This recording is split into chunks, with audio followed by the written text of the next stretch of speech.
ले आओ आप गाड़ी करो अंदर।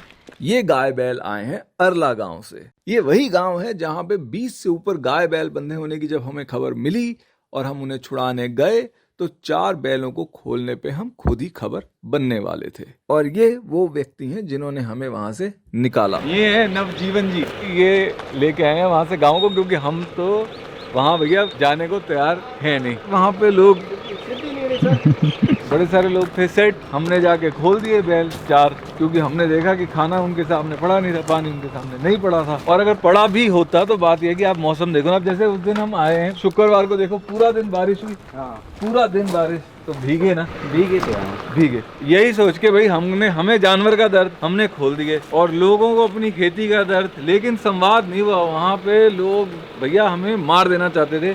नवजीवन जी ने कहा कि भैया ऐसा है, मैं इन्हें अपने घर ले जा रहा हूँ। और फिर जाके मामला हुआ सॉर्ट। इन्होंने कहा कि भैया जो छोड़े उन्हें बंधवाओ या लेके जाओ। एक बैल को तो हम उसी दिन अपने साथ ले आए थे और एक और गाय और बैल को नवजीवन जी आज लेके आए हैं। बस तो हमारा प्लान ये है कि इन्हें थोड़ा सा वो करके ठीक ठाक फ्लूइड चढ़ा के डॉक्टरी एकदम जांच करके गौ सदन में जगह बन जाती है तो वहाँ शिफ्ट करें, और नहीं बनती तब तक ये हमारे पास रहेंगी। और कितने एनिमल्स हैं वैसे वहाँ? कम से कम 25 से 27 तक। 3 कम हो गए, 24 तो अभी हैं। मेन तो ये है कि एडमिनिस्ट्रेशन को भैया जगह बनानी पड़ेगी। हम एडमिनिस्ट्रेशन कैसे जाते हैं, सोचते हैं पशुओं का मामला है। पशुओं का मामला थोड़ा है। आपकी खेती है ना वहाँ? हाँ होती है। खराब होती है, क्या करें। आप लोग कभी एडमिनिस्ट्रेशन के पास क्यों नहीं जाते कि भैया? उसमें हमने भैया SDM को लिख के दिया था। पिछले साल भी हमने ये पशु बंधे थे, उसकी खबर भी लगी थी पंजाब केसरी में। वो खुद आके देख के गए थे। उन्होंने बोला था कि कुछ ना कुछ हम करवाते हैं, लेकिन पिछले साल भी कुछ नहीं हुआ। जब हमारी गेहूं हाथ में आ गई, हमने ये सारे पशु छोड़ दिए, क्योंकि धान की खेती में ये जाते नहीं है। गीला वो तो पानी गीला है और डरते हैं कि उसमें फंस जाएंगे। जब अब फिर गेहूं हमारी तैयार होगी तो फिर हमारी मजबूरी इनको बांधना, और कोई हल है ही नहीं हमारे पास। हमें भी अच्छा नहीं लगता, क्या करें। अब जिस दिन हमने ये बांधे उस दिन हमारे 4 लोग पशुओं से इंजर्ड हो गए बांधने में। तो ही तो जब हमने खोले तो इनको था कि वो तो फिर ऐसा है ना, उस दिन एक्चुअली शादी थी साथ में, वो उसकी वजह से थोड़ा ज्यादा। और तो शादी में शराब चलती है, चिट्टा पिए हुए लोग भी तो थे। नहीं चिट्टे वाले कोई नहीं थे, सुन्न लोग थे 4। वो दारू का ज्यादा था, सुबह से दारू चल रही था। अगर हम लोग वहाँ पे होते ना 2-3 तो वो नहीं होना था। चलो ये हो गया थोड़ा सा हमारे आने के बाद। तो आपको पता ही है सारा कि हमने कैसे उनको मनाया और कैसे क्या किया। अच्छा मुझे एक बात बताओ, आपके यहाँ जो गाय बैल है दूसरे गांव वाले छोड़ गए, आपके गाय का जो बैडू पैदा हो जैसे, उसका क्या करना? उसका तो हम पालते हैं, ऐसा नहीं हम छोड़ देते हैं। हम उसको पालते ही है। लेकिन आपके जैसे लोग कम है या हर कोई आपके जैसा है? वो तो कम नहीं मिलेंगे फिर। तो फिर वो लोग जो बाकी हैं वो क्या करते हैं बैल का, बूढ़ी गाय का? वो तो वो सीधी सी बात है जी। वो जो बछड़ा होगा ना, उसको मैक्सिमम कोशिश होती है कि वो खत्म ही हो जाता है, मर जाता है वो। और गाय बूढ़ी हो गई तो वो भी बूढ़ी हो गई तो मरना ही है फिर। गाय तो हम छोड़ते नहीं है, कोई भी नहीं छोड़ता। गाय नहीं छोड़ते कोई भी, बैडू मार देते हैं। बैठ गया। चलो इन्हें तो उतारें। ज्योति उस दिन टेंशन में आ गई थी, बहुत ज्यादा टेंशन में आ गई थी। आधी इन्फॉर्मेशन आ रही थी। क्या इन्फॉर्मेशन आई आपके पास उस समय?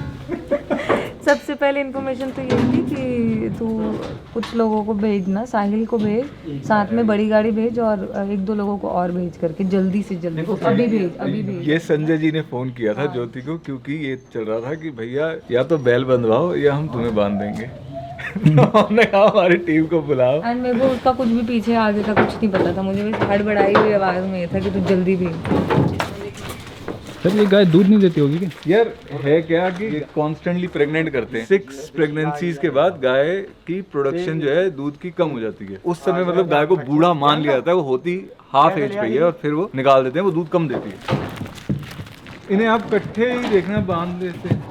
ये हम करते हैं सर, जैसे आपने बांध दिए, कोई बांधता नहीं है। कोई क्या करता है, दरात से पेट फाड़ दिया, एसिड डाल दिया, उबलता तेल डाल दिया। तो बांध रहे हैं तो कम से कम दिन में 2 या 3 बार पानी भी पिलाते हैं, घास भी डालते हैं। अब जब खुले रहेंगे तो किसी के खेत का नुकसान करेगा, उसके हाथ में जो भी आएगा उसको मारेगा। तो तब ये नहीं देखेगा इसको लगेगी कि क्या होगा। मेरे को एक चीज लगती है, देखो आपकी प्रॉब्लम 100% जेन्युइन है भाई। आपने अगर उगाया नहीं तो आप खाओगे नहीं। मैं ये कह रहा हूँ कहीं पे हम ये भूल जाते हैं कि अगर मान लो पशु की जगह ये एक इंसान होता, हम क्या कहते हैं कि इसको छोटी सी रस्सी पे बांध दो, इसके सामने रोटी डाल रहे हैं, चलेगा? नहीं चलता, नहीं चलेगा वो। पर वो पशु है, वो कह नहीं सकता। उस चीज को हम मान रहे हैं ना, वो तो हम बोल रहे हैं कि ये है, पर क्या करें, अब हमारी भी मजबूरी है। तो कुछ ऐसा नहीं कर सकते जैसे पिंजरा पोल होते हैं गांव में, वो एक शेल्टर बना देते थे, उसके एक के अंदर कर दिए, वहाँ शेड भी है, वहाँ खाना पानी डाल रहे हैं और रस बांधने की जरूरत नहीं है, वो नहीं हो सकता। ऐसा ना, उसमें हमारी पंचायत के पास श्यामलाट की भूमि, अपनी जमीन तो कोई देगा नहीं। मान लो कि हम लीज पे ले लें, हाँ वो हो सकता है। जिसकी जमीन ली उसको हमने कुछ पैसा दे दिया, वो हो सकता है। जी, वहीं पे पशु भी ठीक हो गए,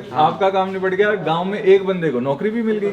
हाँ वो हो सकता है, वो हो सकता है। तो यही है, देखो मल्टीपल सॉल्यूशन निकल सकते हैं। मेन ये है एडमिनिस्ट्रेशन को इंटरेस्ट लेना पड़ेगा, इंडिविजुअल कोई कितना कर लेगा, एंड एडमिनिस्ट्रेशन के पास करोड़ों रुपए, जैसे शराब चलती है इतनी, आपको तो बताइए हर बोतल पे काउ सेस इकट्ठा होता है। इंटरेस्टिंग बात है कि काउ सेस गाड़ी और शराब की सेल पे लगाया जाता है। क्या ऐसा इसलिए कि लोग शराब पीते हैं, गाड़ी चलाते हैं और फिर गाय से टकरा जाते हैं, लेकिन अगर काउ सेस का सही इस्तेमाल किया जाए तो लोग शराब तो फिर भी पियेंगे, गाड़ी फिर भी चलाएंगे, लेकिन अब की बार उनके पास टकराने के लिए सड़क पे कोई गाय नहीं हुई। रविंदर खुश हो गया, रविंदर कह रहा है यार ये तो मुझे पता नहीं था, नेक्स्ट टाइम मैं ड्रिंक करूंगा, मैं थोड़ा कम बुरा फील करूंगा, हर बोतल पे हम तो गऊ के लिए कुछ दान कर रहे हैं। पहुंच नहीं रहा है ना, लेकिन हाँ पहुंच नहीं रहा। हाँ चक्कर ये हमारे गांव में सारे लोगों के पास पैसा भी नहीं है। अभी जैसे हम जीप कर लेके आए हैं, इसके एसडीएम पैसे देंगे, इसका किराया हम लोगों ने वो किया है इकट्ठा, किसी ने 100 दिया, किसी ने 200 दिया, उस हिसाब से हम जो पैसे कलेक्ट करके 2000 हुए, तब हमने गाड़ी बुलाई, फिर लोड करके इनको यहाँ लाए हैं। कोई कुछ नहीं देता हमें। मुझे एसडीएम ने बोला कि मैं ट्रांसपोर्ट अरेंज कर रही हूँ, और मैंने कहा जी मैं जगह अरेंज कर रहा हूँ, मेरी एसडीएम से बात हुई है। आपको लिस्ट मंगवा दूंगा, जो मैंने नाम लिख के लिस्ट बनाई हुई है, जिन लोगों से हमने पैसा लिया। चलो अब ये पैसे हमसे ले लो, हैं किसके? नहीं आप वो कोई बात नहीं, जब लोगों से हमने ले लिए तो हम क्यों लेंगे, वो किसी और जरूरतमंद को, इनको चाह रहा है कुछ भी उसमें वो कर लेना, जब हमने लोगों से ले लिए तो ठीक है। और भी करना सर कोशिश में। मेरे को तो ये है कि हर बारी गाड़ी का कैसे करेंगे, मैं तो आपके गाँव आ नहीं रहा, वहाँ वेलकम अच्छा नहीं होता। नहीं ऐसी कोई बात नहीं, हम बैठे हैं सारे, लेकिन ऐसे थोड़ी ना है, हम भी तो है। मैं आपको पिछले 6 साल से फॉलो कर रहा हूँ, पहले मैं युगांडा में रहता था, मैं उस टाइम से आपको फॉलो करता हूँ। चलिए ओके नवजीवन जी, ठीक है सर। इसी रात हमें पता लगा कि अल्लाह गांव से 5 से 7 और गाय बैलों को पालमपुर की एसडीएम ने किसी और गौसदन में शिफ्ट करा दिया है, और 5-7 गाय बैलों की रस्सियां कोई और काट गया। लेकिन इसी रात मौसम भी ऐसा बिगड़ना शुरू हो गया कि ना सिर्फ अरला, बाकी दोनों गांव में भी बंदे गाय बैलों के लिए हमें कुछ करना अब जरूरी हो गया था।